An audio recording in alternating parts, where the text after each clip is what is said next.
Thank you for joining. Happy Wednesday and welcome to our Smiley Talk on sustainable fashion.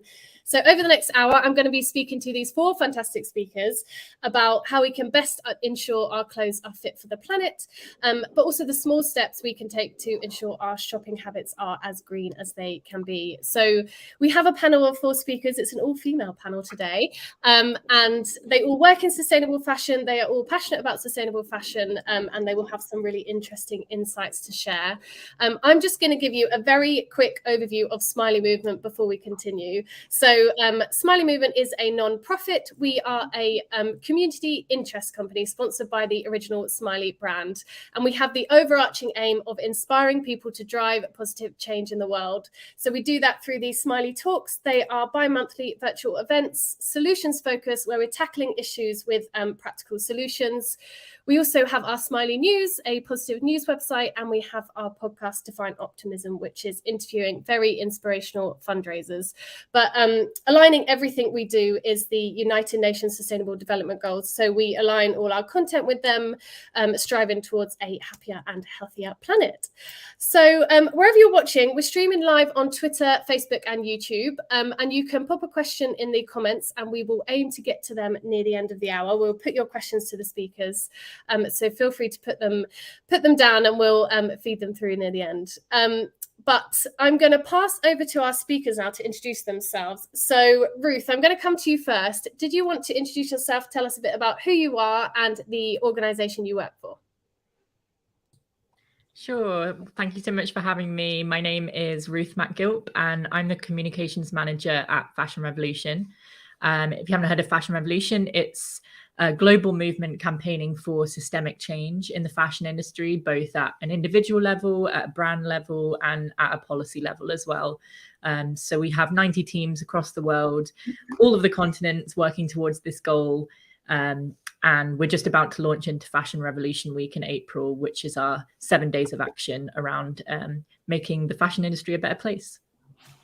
Fantastic. Thank you. I didn't realise that was coming up so quickly. Esther, I'm going to come to you next. Did you want to introduce yourself and tell us a bit about what you do? Yes, of course. Thank you so much for having me. I'm the founder of Fanfare Label.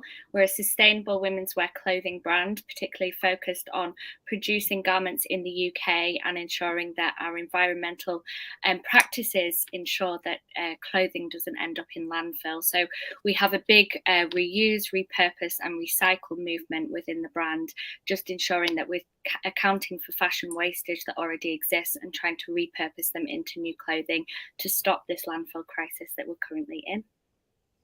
Fantastic, thank you. And Ashita, I'll come to you next. Did you want to introduce yourself? Yeah, thank you so much for having me. Hi everyone, my name is Ashita and I'm the founder and CEO of Buy Rotation.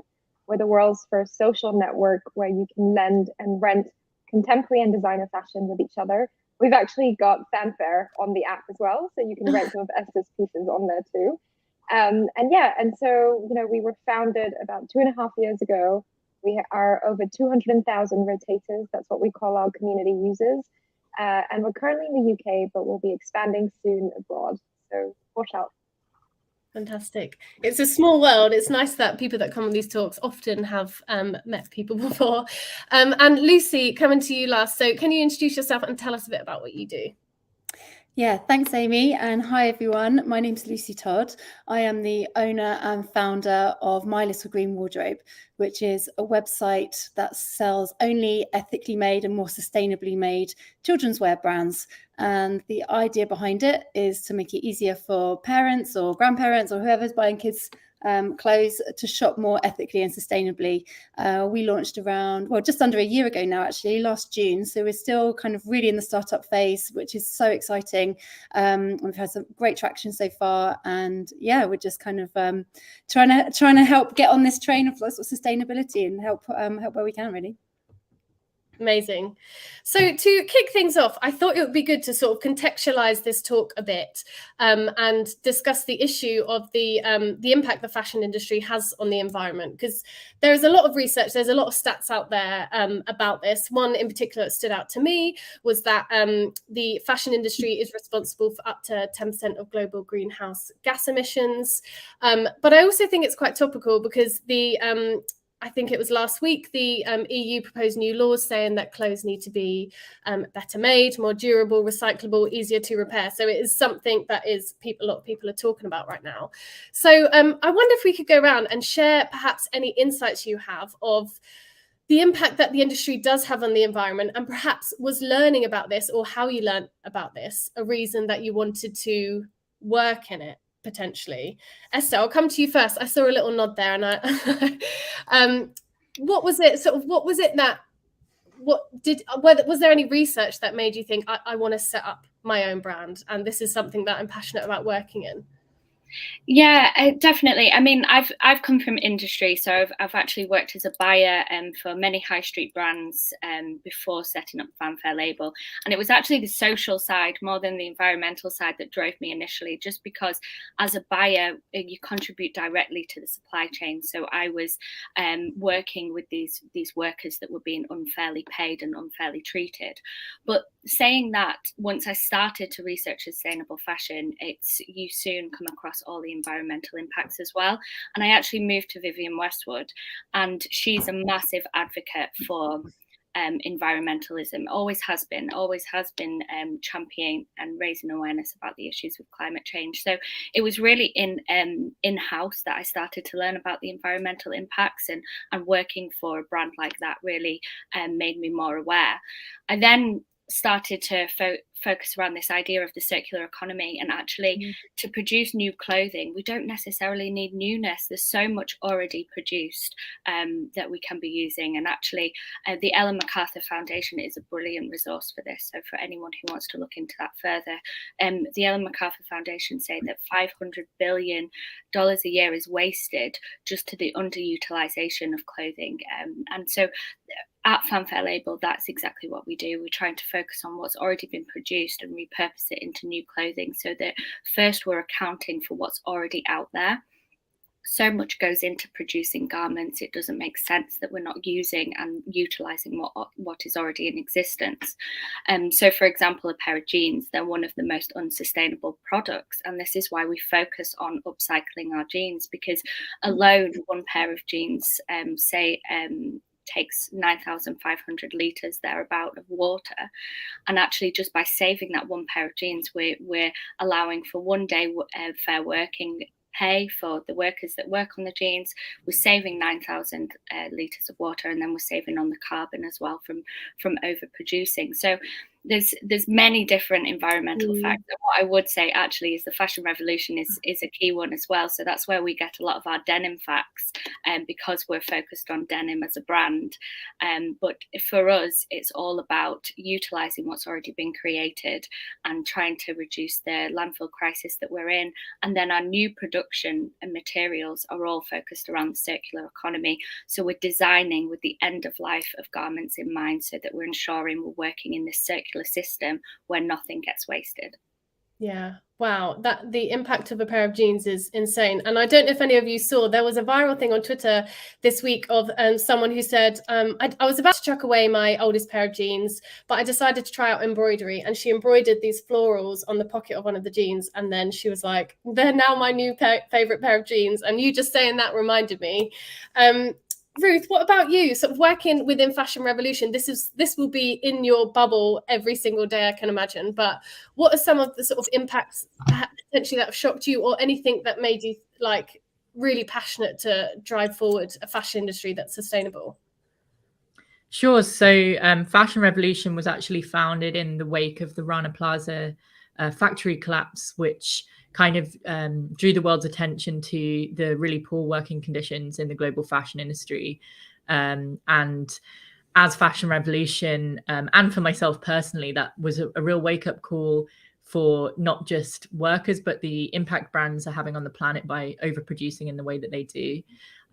It's really difficult actually to provide stats about the fashion industry that are reliable, because there's a lack of transparency from brands. They don't actually tell us how much they produce. Most of them aren't measuring the carbon emissions throughout their supply chain. So it is hard as a consumer, as someone who's not in this every day, to actually understand the environmental impact of fashion. I wanted to just tell a little anecdote, because I was actually on Monday in a field, in a muddy field at a river, which is not normally how I spend my working days. But we have teamed up with some scientists at Keele University to find microfibers in the River Churnet. And now we went down to the river not really expecting to find something. This is a relatively rural stretch of river in Staffordshire near Stoke-on-Trent. We took some water samples, filtered them through, and we immediately found textile fibers from both natural fibers such as cotton and synthetics like polyester and lycra on the filter paper that you could see with your naked eye without a microscope. And this just shows that the kind of impact that our clothes, the way we make them, the way we wash them have is everywhere. It's reaching everywhere, every natural landscape. And there's more that we can't see with our naked eye too. So for me, you can read all the stats you want, but this was the first time that I'd seen really in plain sight the impact of the fashion industry with my eyes in, an area that's not necessarily somewhere you'd associate with the fashion industry. So yeah, fashion has a really, really severe impact on the environment. And I'd recommend that people check out Fashion Revolution's resources to find out a little bit more about that as well. Wow. So going down there on Monday, you had no idea if you definitely would find something, but sort of came away with that something that I can imagine will sort of sit with you and be told for years to come for people that need to know more. Lucy, what about you? I know we've spoken before about sort of what drove you to get into sustainable fashion. Did you want to talk a bit about that side? Yeah, absolutely. And actually, to add to something Ruth was saying as well, I think there was a study earlier on this week or last week actually saying that microplastics have been found in blood cells for the very first time as well, which is just seems absolutely shocking. So yeah, going on from what Esther and Ruth have said, both of you were talking about kind of the getting into it from the social side and then sort of the environmental aspect, I suppose. I feel like I came from it from a slightly different angle and perhaps started from the environmental angle first, and then kind of realised the social aspects too, which I found utterly shocking. So to give some background, like I said, I've only just been working for Milas Green Wardrobe, started that about a year and a bit ago.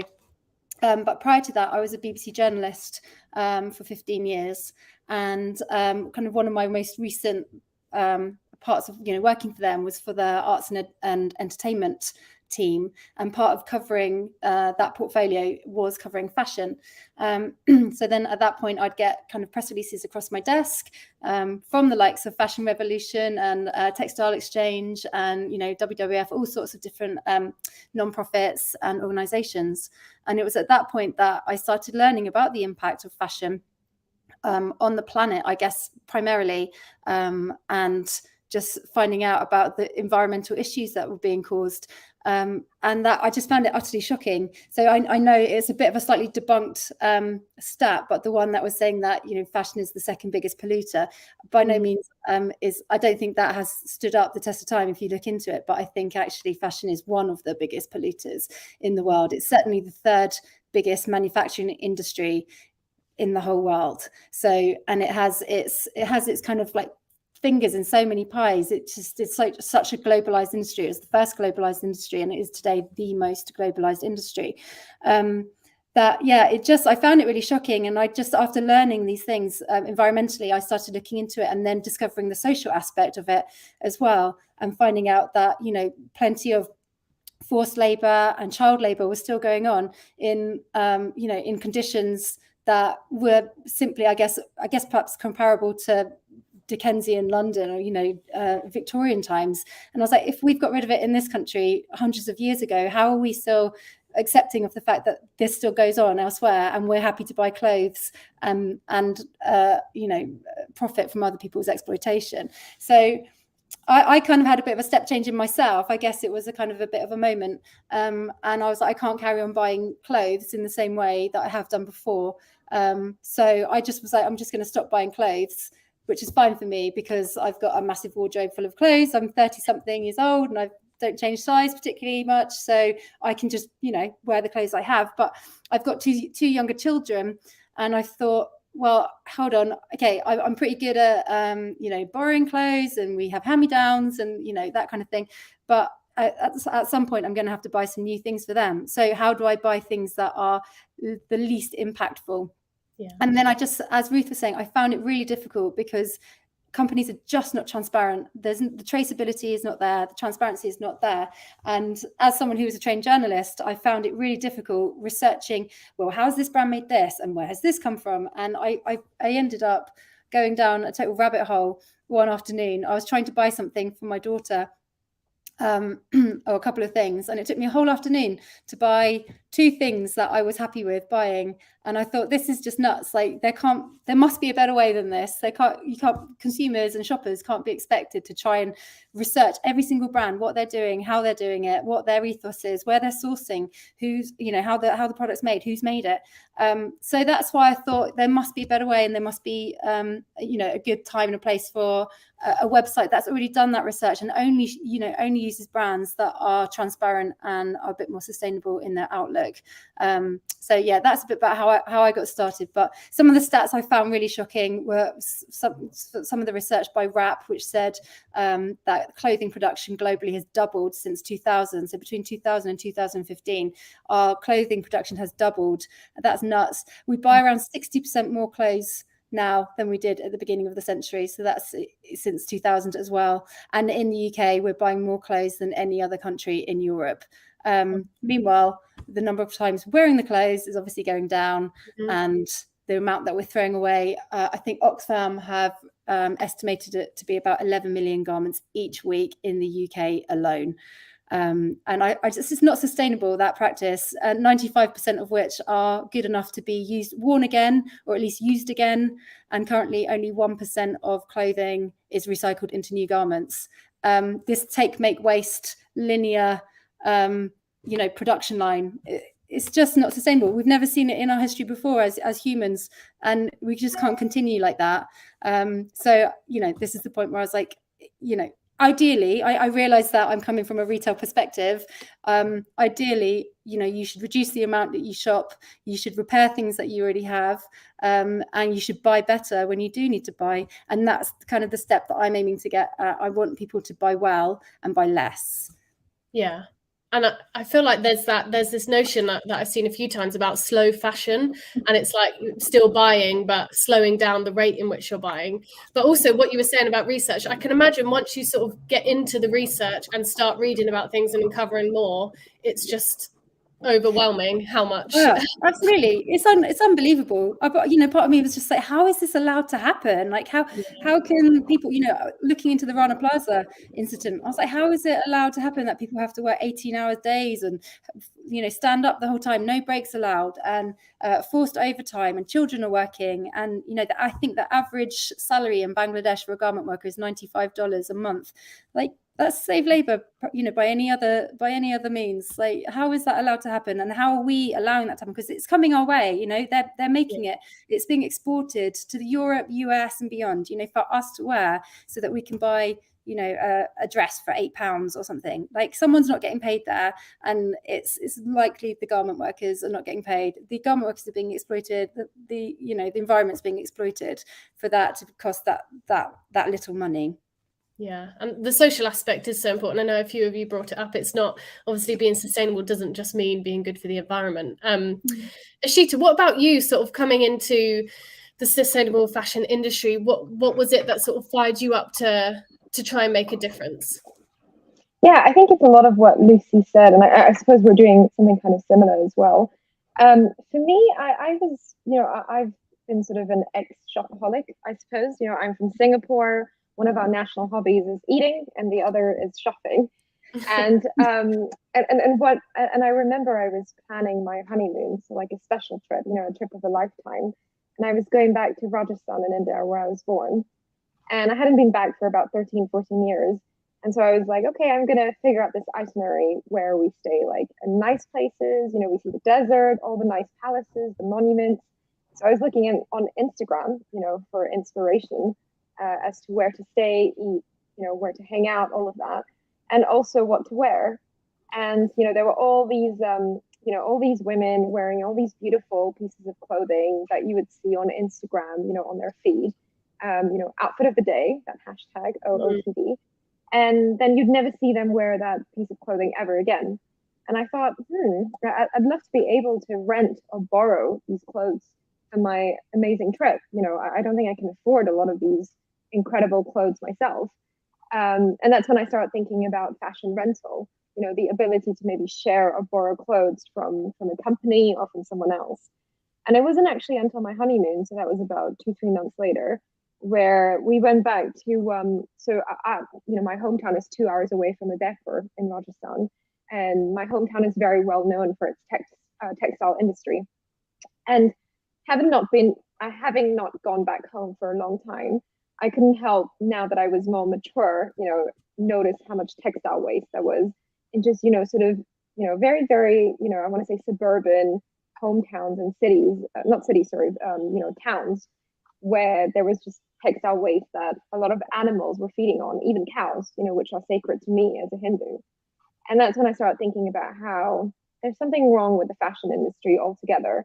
I want to wear new, nice clothing for this holiday. And, I probably might not wear these pieces of clothing more than 10 times. Apparently the optimum number is 30 times. But obviously you should wear them much more than that. And a lot of people end up donating items to things like Oxfam. And as Lucy mentioned, only about 1% of these donations are repurposed or sold. The others are all donated back to African and Asian countries, such as my own. And I couldn't help but feel that the entire industry just seemed very, it felt very exploitative and racist towards my own people. And that's when I thought about this idea that I had for fashion rental. What if I actually just wanted to borrow that dress that I saw, on that Instagram photo, on that feed? What if I just wanted to borrow it from the woman herself who owns it, and just pay her for it? And therefore we can both, I can save money, she can make money, we can kind of become friendly with each other. I can dress, in new clothes or, in something new or fabulous. And we can save the planet one rental at a time, because I'm not buying new, and I'm not contributing to all this production of clothing that we see, which obviously, as we've already discussed, is completely unsustainable. Even if you think about the business implications of how much is being produced and then ending up going to all these landfills. And actually, one of the things we were talking about this morning, I had a meeting with someone else who's been in the luxury fashion industry for a while. It's actually not just fast fashion, but it's also designer luxury fashion that's a culprit. I mean, there's just too much product out there. And that's what we're solving for with By Rotation. We're saying that you can enjoy a quality piece of clothing that already belongs to someone else, kind of like the sisterhood of the traveling pants. And it's really about bringing the sharing economy to fashion. So, things like Uber, where you basically borrow someone's car to get from one place to another, or Airbnb, where you're staying in someone's home just for, a short period of time. So that's really what By Rotation is about. We're all about the sharing economy, and we're all about getting people to use what they already own, because we all have too much stuff. It's interesting comparing it to Airbnb. It's like the Airbnb for fashion, but that idea of sharing really makes sense. One thing I just wanted to address is sort of the word sustainable, just because, I mean, it happens a lot on social media where brands are sort of brought up on claims that they are sustainable, or they put a green sort of sign on their label to say sustainable. And I think a lot comes from the sort of Gen Z generation of younger people actually calling people out and wondering if things are authentic. But when we're talking about sustainable fashion, what does that actually mean? So I don't know, some brands might say it's sustainable because I don't know the claims they make, but the claims they make that it's sustainable doesn't necessarily match up to this piece of clothing actually being sustainable long term. So Ruth, maybe I'll come to you. When you sort of, if someone said to you, what does sustainable fashion mean? It's a really broad thing, and I'm sure all of you will have different insights. But how would you sort of respond to that if someone was really interrogating like a piece of clothing or wanting to find out themselves?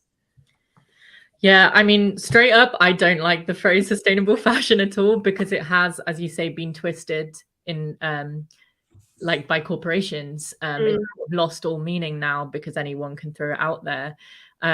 Sustainable as a word, in the dictionary means preserving for future generations. Making a t-shirt is not preserving the world for future generations. The label sustainable cannot be applied to a t-shirt or a pair of jeans or a brand. sustainability is about the whole system of producing new, faster, cheaper, exploiting people, exploiting the planet. That will never be sustainable. So we can't, and I don't think we should use that label to refer to a product within our sort of consumerist system. A brilliant professional called Maxime Bédard put on Twitter yesterday that everything has an impact. So, we can't say that something is more sustainable, but we can say that that thing maybe has less of an impact. So if we're upcycling yarn into a recycled jumper, it has less of an impact than if we made new, but it still has an impact. Every piece of clothing we buy and wear and wash and dispose of has an impact. And if we're honest about that, that's a good place to start. For us as Fashion Revolution, sustainability, again, as everyone's mentioned, it's not just about the environment. It's about the people that make our clothes primarily, who actually are at biggest risk from the impacts of climate change. So they are interlinked, human rights and the rights of nature. We have a manifesto that kind of explains our vision for the fashion industry, which we don't use the word sustainable, but a better fashion industry, a fair and safe and clean and accountable fashion industry. And it includes all sorts of things. So not just the kind of top line, obviously, we want people to be paid living wages and work in safe conditions. That seems like the bare minimum. And obviously, we don't want our ecosystems destroyed by textile pollution and textile waste and chemicals and carbon emissions and all of that horrible stuff that the fashion industry churns out. But also, we want fashion to be a force for good. We want it to embrace, inclusivity. Want it to celebrate creativity, all of those values that actually fashion is meant to be, at its heart, separated from the kind of business. We want it to celebrate cultures. We want it to celebrate craftsmanship. And it really should be a medium for us all to express ourselves, and not necessarily the way it's been co-opted by corporations. So it's a complicated issue, but I think we need to step back and look at the bigger picture. I think it's really nice to sort of, so you, like you said, step back and see it as like a movement of fashion being for good rather than fashion being for getting on the latest trend with the cheapest piece of clothing I can find. Lucy, I was going to come to you next, because you obviously, having done all the research and signing up brands to My Little Green Wardrobe, would have done that rigorous research into, is this ethical, is this green, is this sustainable? I know we don't like the word sustainable. We're going to have to use it. But you know what I mean. You haven't done that research.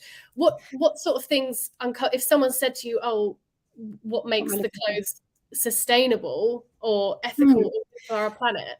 Yeah, I chime with Ruth. It is a difficult phrase, sustainability, and it's so easily slapped on everything. But I think it's still a kind of a useful moniker, because people have an idea or a concept of that it's something that can be sustained. So it's a system or a business model, or whatever you want to call it. It's a way of doing business and best practice in a way that can be sustained long term, in terms of planetary boundaries, in terms of like sociological impacts. So I think a way that's perhaps maybe more of a useful way of looking at it. I know there's the term sustainability and sustainable is problematic, but it's kind of what we're working with at the moment. But so for me, sustainability, or having a force for good, like we've said, trying to not do the least bad, but you actually want to be a force for good. Like, you want to be supporting communities and ecosystems and all of that. And it goes right from field to fashion. Essentially, you want to see better practice right from the get-go. So it needs to be from the agricultural aspect, so all of the agricultural industry, which is a massive industry, or even the petrochemical industry, which is the largest producer of materials, fabric. 60% of clothing is now made from polyester, so it's the most numerous fabric. So you want to start right from where the fabrics are created, all through the different stages of the manufacture of the garment. So the dyeing phases and the ginning and the spinning and all of the chemicals that are used there. So I think across the industry, around 2,000 different types of chemical are thought to be used, including things like formaldehyde, heavy metals, like carcinogenic, like horrific chemicals that get poured as effluents into wastewater, poisoning local waterways, which is obviously really bad for ecosystems and for local populations as well. And then we've got to think about the transportation. How are things being shipped? Are they being like air freighted? We've got to look at packaging issues. And then, you know, the customer phase is a real, you know, shouldn't be underestimated either. So that's something that is about education and educating consumers on how they shop. But going back to your original question about how do I kind of approach it? Yeah, it's really hard because, like we said, traceability can be a real issue with fashion industry. But what I found is that the brands that are doing good and who are behaving better, they are, you know, they want to shout about it. They want to tell their story because it's, quite frankly, it's quite unusual at this stage, you know, for people to be paying the workers right, knowing who's making the garments, like working really like hand in hand with a small factory, you know, knowing where the cotton comes from, like visiting that. It's just, you know, it is quite unusual. So I think those people are really, you know, really want to talk to you about it and can give you detail. You can ask them questions, you can drill down, and they know. But I'm not just taking their word for it. All of the brands that I work with have certifications, and the way that I work is that I want to see the highest certifications. So, for example, the Global Organic Textile Standard is like one of the most stringent certifications, and it has criteria for both environmental aspects and social aspects as well. So, you know, making sure at least minimum labor wages are paid, and that there's like minimum conditions that people have to be given in which to work. So that's something that's really important. Like, obviously communicating with brand on an ongoing basis on how they work, what their practices are, but also knowing that they're upstanding, that it can be authenticated by a third party. That's super important. And I think for consumers as well, it's really important that they look out for certificates. And I know that's like, again, a bit of a minefield, because there can be so many certificates, and there's so many that have, some are a bit wishy-washy, you know, and that's hard to, it's another minefield for people to navigate. But I think it's one of those, if you even educate yourself on one or two, and you can benchmark everything else against that, like, then that's going to be more useful for you as a customer. If you're looking at a label or how something is made, if you know that this is a good certificate, and you trust that certificate, shop for that, and then you can benchmark everything else against that. So that's how I work as well.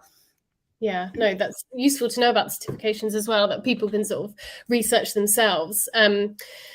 Esther, what about you when coming up with your brand itself, and sort of having the fashion for good, ethical fashion, sustainable fashion idea in your mind that you wanted it to follow? How did you define it as Fanfare Label? Yeah, great question. And my answer is really going to echo the two that went before. So I think from my perspective, it was really considering, it's a 360 approach. You've got to look at every single area. It isn't good enough to just focus on a fabric or just focus on the factory. You need to focus on every single area of the supply chain and look to best improve it where you can. And so this is where, with what we've spoken about before, being more considered and slowing down really comes into play from a brand perspective, but also from a consumer perspective and a customer perspective. So from a brand, it's really about slowing down the design process. I've come from the fashion industry where we're churning out product, and I've actually seen firsthand these massive problems within the industry across all of the exploitation and the environmental issues that we've spoken about before. So for me, it was about really trying to tackle some of these issues head on. And I wasn't really satisfied with the options that were available to me at the time. I wanted to be more considerate over my purchases, and there really wasn't anywhere to go that I could get that, and so that's why I wanted to create Fanfare Label, to still provide people an alternative to what's currently available at High Street, but knowing that every aspect of our supply chain is considered.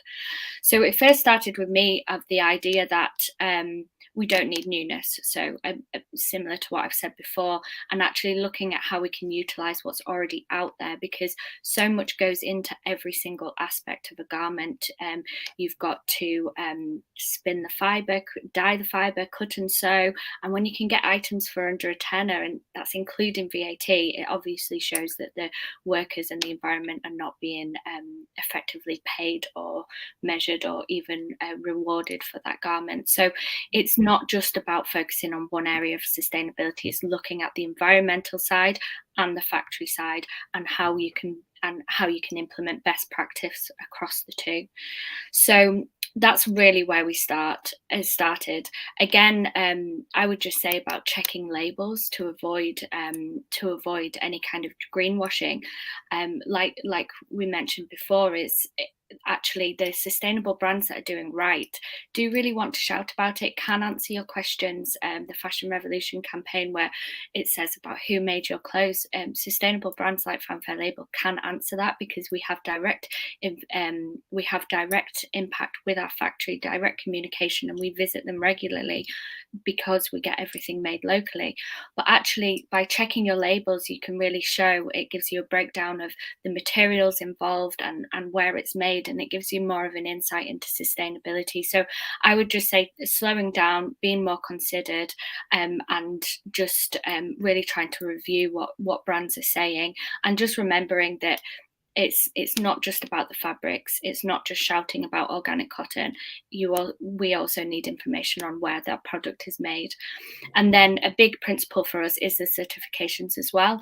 So as a small brand, knowing that fabrics have been investigated by a third party, a governmental third party, where workers and planet are protected, is really important for us. So we use the Global Recycling Standard, we use the GOT certified organic cotton, which was mentioned earlier, and also chemical-free certification, so that we can know that there's none of these hazardous chemicals in the fabrics that we're buying. And it just makes the whole process take longer, but it's more important because we are making sure that our impact is for good, and that we're empowering and equipping through our supply chain. It's not just about producing clothing for us, it's about a wider impact of positive change within the fashion industry.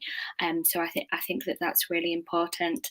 And if you are wanting to know about more about all the certifications that are available, a good resource to head to is the Sustainable Angle, which has all of them listed and what each of them are for. So it's really good from a brand perspective, but also a customer perspective on what to look out for. And it's interesting actually what you said about sort of slowing down. When I thought of slow fashion, I think I thought of buying less and not going out to the shops all the time, but actually it's slowing down in terms of taking longer to buy something because perhaps you're asking questions or perhaps you're researching. And like you said, those brands that are really transparent and doing it right, and you said this as well, Lucy, they want to shout out about it, they want to let people know, and they can answer any questions you have, which is interesting, and I'm sure something people have experienced. Going back to Ishita, going back to what Esther said on sort of like we don't need newness necessarily, I guess that's something that By Rotation was founded on. Yeah, I think for us, we're solving this problem of fashion waste by really tackling the consumption side of the equation. I think a lot of times, we sort of we hope and expect that the brand and the producers will do the right thing, but it's that they're all thinking about profits and dollars, let's be honest. So for us, we're really tackling at a very grassroots level. We're asking you to think about your consumption patterns, for you to really consider what does the meaning of new really mean, to really consider, is it just access that you want as opposed to ownership? I think a lot of the younger millennial and the Gen Z generations, and obviously Gen Alpha and all of that will be very, very different, but they care a lot about access as opposed to ownership. They're not so precious about it anymore. So for us, it's really getting people to share what they already own with each other, which is what I've said. So for us, when you talk about sustainability or sustainable fashion or whatever, it's really about getting people to buy less and buy better, because I don't believe that we'll ever stop buying things completely as humans or as animals.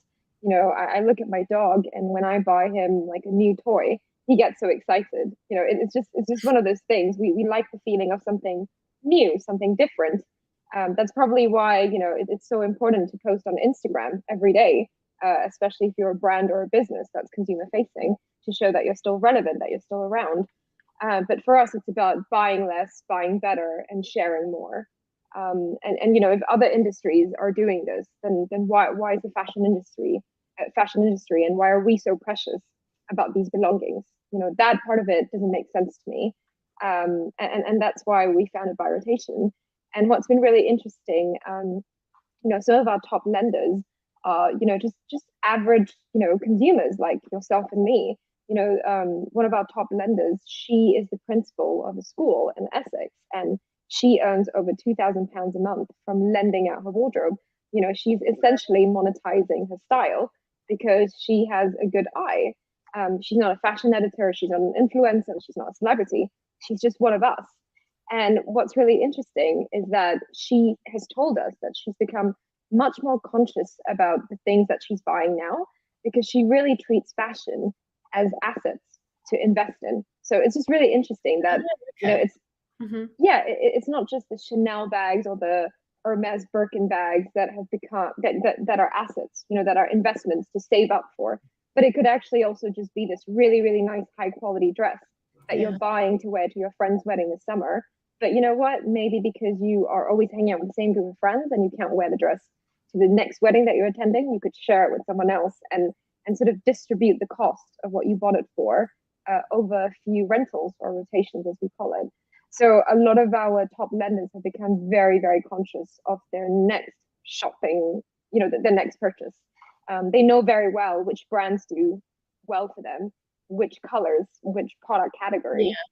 And I think for me, that's super exciting. You know, the fact that we are able to influence their decision making when it comes to actual shopping.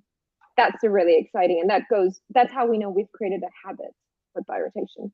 Yeah, I was actually going to move on to sort of habits, like what you were just saying there about buying less, buying better, but buying less. It all sort of comes down to people changing their mindsets and changing their shopping habits. And one thing we always want to do on these talks is give sort of practical tips or inspiration or advice for people to take away after hearing about what we've been speaking about, that they can sort of implement in their own lives or share with their friends. And one thing that reminded me, Ishita, one thing I did, it was a couple of years ago, I think it was 2019, I said to myself, I'm not going to buy new for the entire year. I'm just going to I bought secondhand from charity shops. I went to clothes swaps and it was amazing. And now that's mainly what I do. But there was one thing that I wanted to buy new. It was a jumpsuit and I just really wanted it. And like you said, I was so considered buying it. I was thinking, will this last a long time? Will I wear it next year? Is it going to go out of fashion? And that sort of new purchase suddenly became like a huge decision making in my head. And I bought it. And every time I wear it, I think, no, it's a good idea because I've worn it a lot of times. So it's sort of, it wasn't just... I think, exactly. And I think, you know, the problem with fast fashion is that it doesn't cost that much. So you don't have to think about it. You don't have to be that deliberative over buying like a, I don't know, £20, £10 dress. And that's where the problem lies, right? Where Shein is raising $800 million in fundraising. Yeah. So when it comes to like sort of practical tips, Ruth, I'll come back to you. When it comes to advice or tips you would give. So if someone is listening to this or watching it back and thinking, okay, well, I've heard, well, these stats are shocking and I want to do something about it. Where would you advise they start, or even something small that you have anecdotally heard that could help people change people's mindsets and sort of habits when it comes to shopping? Sure. So the first thing people need to know is that you don't need to spend any money to be more sustainable. It's free because the most sustainable garment is the one that you already own, the one that's already in your wardrobe, or in By Rotation's case, in somebody else's wardrobe. At Fashion Revolution, we have this movement called Loved Clothes Last, that actually if we reconnect with what we already have, the stories behind that, which are often very rich, and, you know, perhaps if you shop vintage or you have a hand-me-down from someone, or you've just had really unique experiences while wearing that garment, the more that we reconnect with what we're wearing, not just what it looks like, but the seams and, you know, the processes that went into making that. You know, all fashion is handmade. Several pairs of hands probably touched that garment in its process. And the beauty of secondhand is that lots of people have had lots of different lives in that garment. So for me, it's really about kind of disconnecting from the system of fashion and shopping, but reconnecting to clothes themselves and reconnecting to the process, maybe learning to repair and mend, which is a really great skill to learn, just sewing on a basic button for making your clothes last longer. But it also really makes you appreciate how much work goes into clothing. Like during lockdown, I tried to make myself some like comfy tracksuit bottoms because I'm really tall and I couldn't find any that were long enough. And it took me like a full week, and it led to like blood, sweat and tears. Like I was so frustrated pattern cutting this thing. And it gave me a newfound appreciation for actually, as you say, Ishita, how is it possible a dress is £10 when it takes such skill to make it? Garment workers are not unskilled laborers. They're highly skilled craftspeople. They are artisans, and we should value the clothes we wear with that in mind. So yeah, my key takeaway for anyone that's like, I'm quite interested in sustainable fashion is your first step shouldn't be, I need to buy a whole new wardrobe. Your first step is to look at your existing wardrobe and think, okay, what can I do with this? Yeah, no, that's good advice. Esther, what would you say sort of if someone was to ask you, how can I be more sustainable when I'm shopping for clothes? Yeah, I mean, everything Ruth said, I completely echo that. It is really, really important that we're utilising what we already have and fixing and repairing where possible as well. I think one key is, we've spoken about it, is a Vivienne Westwood meta mantra really, which is buy to last, slow down and consider every purchase. She says it a bit differently, but it's essentially those three phrases of actually, when you're going to buy something, analyse, do I really need this, and how many times can I wear it? We've said minimum up to 30 times. Buying something that's better, higher quality, sustainably made, and will stand the test of time is incredibly important. But also looking at ways you can style up your clothing that already exists in your wardrobe, buying those staple seasonless pieces that you can mix with different outfits, and getting excited about what you've currently got I think is really important. How can I style this jacket numerous different ways? What can I put this dress with to make it more exciting? Can I design it in any kind of way that would make it a bit more unusual? I mean, we offer a service for our customers that they can send in their old jeans in their wardrobe, and we fix, clean and repair them, but we can also redesign them, adding wool trims and embroidery, and everything is recycled so that we can help customers get excited about what's already in their wardrobes again. So I would say definitely slowing down, considering every purchase, looking at ways you can be inventive with what you already have. And then also, I think that the way that we wash our garments is really important. So Ruth mentioned about the microplastics, but also just washing our clothes less can make a huge difference on the environment. We don't need to wash them as much as we do. Low temperatures, no dryers, and if you've got synthetic fibers, making sure that they're in a microfiber bag, which I can share the details on Instagram later of that. But the way that we wash our clothes is really important for the environment as well, post purchase. That's a great point. I'm just going to move to questions now, just because we've had quite a few. Lucy, this might be one that you could take up. So someone has asked, can you name any shops that sell sustainable, well, they've said food and clothing, but sustainable clothing that you vetted and are happy to promote in London? They might not be in London, but do you know any brands perhaps that sell online that people can access, that you sort of work with, that you really sort of engage with and believe in their mission? Well, that's tricky because I'm mainly in the children's wear sector, so I'm looking at children's brands all day long. So I assume they're talking about kind of adult brands here, like they want to shop for themselves. So I'm not as hot on those, but there's loads of children's brands. Are there any that you think that you would really want to promote, and that you really believe in their sort of journey in sustainable fashion? Yeah, so there's some of the brands that I stock are absolutely fantastic, and all of them actually are much smaller brands. And I think we've sort of touched on it a bit earlier, but smaller brands they have it in their capability to be much more sustainable, because they are not churning out massive numbers. They haven't got massive production numbers where they could potentially misforecast, get trends wrong, have design errors where you see tons and tons of waste. They're working small scale. They're usually working with one factory or one or two garment factories. They know how things are being produced, as we've discussed. So some of the ones that I'm working with, like one of my favorites is Hunter and Boo. They have the most amazing, gorgeous prints. They started off, they're two women.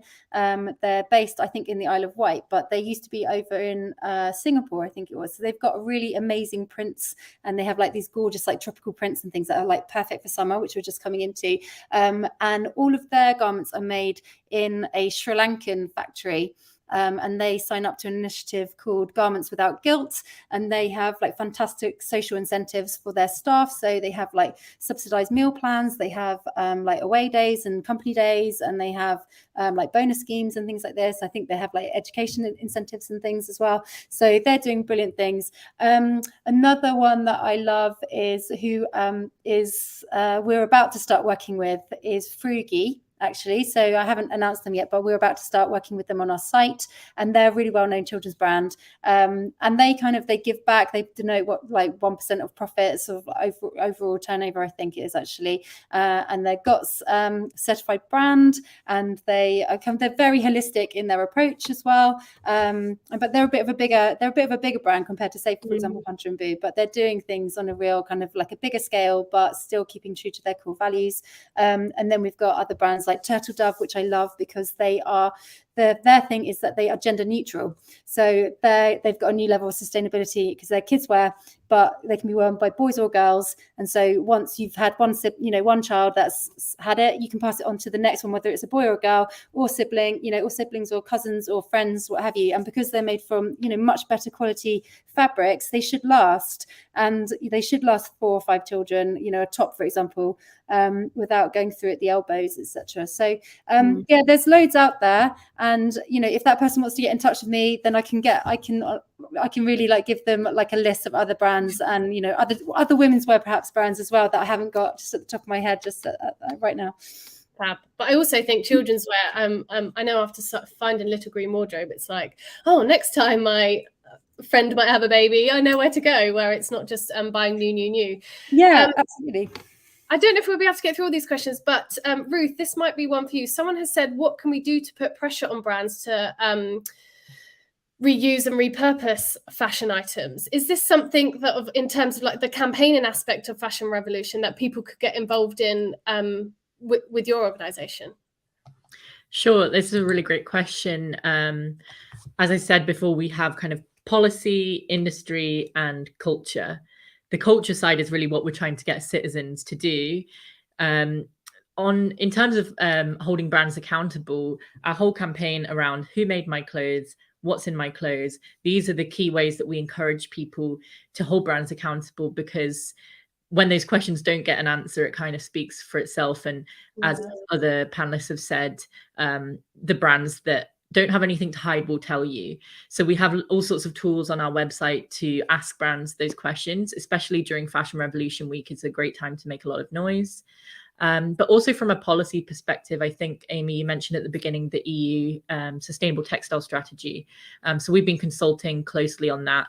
Ultimately, as consumers, as citizens, we can hold brands accountable, but we also need governments to do so as well. We need them to level the playing field. We need them to remove the unsustainable options, so that as consumers, it's not all on us, to choose the right brand, good versus bad. We shouldn't have any bad on the market whatsoever. So we do need policies like the EU Sustainable Textile Strategy. We've got an upcoming EU legislation campaign on living wages in the garment supply chain called Good Clothes, Fair Pay. So that'll be really fundamental in ensuring that anything you buy in the EU, you can ensure that the workers who made it earned a living wage. So as an everyday person, you've got these 2 big tools under your belt, which are to vote well for your policymakers and hold them accountable for the action they're taking on workers in the environment. And then you've also got the power of social media, the power of having brand contact details at your fingertips to really ask those really important questions about who made your clothes. Fantastic.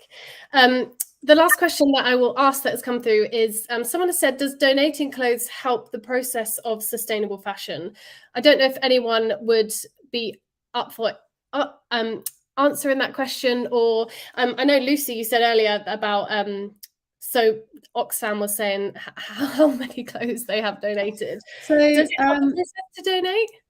Yeah, well, so I think that's a tricky one, because I think I've done some research into the end phase of clothing. So what happens after people are finished with them, right? You've worn your jumper, don't want to wear it anymore. You give it to, Oxfam, it could be, or it could be any of your local charities. What is often likely to happen to them is that they get shipped to other countries. So when we're donating, because there's so many clothes being donated to charity shops, they're going to cherry pick the nicest ones to keep, that they will sell. And then I think there's a huge percentage of them then get bundled up in huge bales that get sent to like Accra and Ghana, like Chile as well is well known for them. There's lots of countries that take and buy them en masse. Which means that those local economies then get flooded with all of these, unwanted clothes, which has a detrimental impact on local artisans there. So, garment makers locally for example, in Ghana, are then not able to make a living because they're just flooded with all the clothes that we don't need. So yes, it is good to donate clothes, but I think the first port of call is reduction, isn't it? We need to reduce what we're buying, full stop. So if you can rewear the things that you already have in your wardrobe, you don't need to be buying new things. And if you're buying good quality things, and if you're thinking about how you're going to wear them, you're doing the 30 wears test, I think, as someone mentioned earlier, you shouldn't be having to donate all of these things. But then equally, yes, donating can be useful because it can be helpful for charities. But then I think we need to see as well, we need to see facilities from councils and from government in place where they're collecting, on industrial levels, the clothes that we are producing, and then managing that waste. So whether or not it's turning it into new garments, turning it into new fabric and fiber, which we discussed can be difficult because myriad reasons, but basically a lot of them are like made from blends and it's hard to separate. But whether or not you can separate that out, that could be one reason. You could be sending them to be, I don't know, mattress fillers or car seat fillers or this, that, and the other. There's plenty of other ways, but the waste management is not being done right now. And we need to campaign, as Ruth said, we need to get policymakers involved, and we need to be managing it on a much better level rather than just shipping it off to another country and hoping that they deal with our mess, essentially. Yeah, and it's one of those things when it's not a really easy answer. It's not saying, yes, this is sustainable, this is not. Exactly. I think with sustainability, it's always that, right? It's always going to be a case of, yes, this is good, but there are better ways. It's a holistic whole approach. But I think the key thing is reduction is the first port of call, and using what you have. Yeah, we're going to have everyone sending our jeans to Esther to upcycle them into something amazing. We are running out of time, so I feel like I could speak about this for hours. But before we go, I would go around all of you. And did you want to just say, if people want to find out more, if they want to get involved, if they want to shop, where can they find out more? So I'll come to you first, Ishita. So getting involved with By Rotation, what do people need to do? Where can they find out more? Yeah, you can download the free app on the on the App Store, iOS, and also Google Play, so Android. You can also browse on the web-based platform, and it's very much like Instagram. We've been called the Instagram of fashion rental, so we'd love to have you. Fantastic.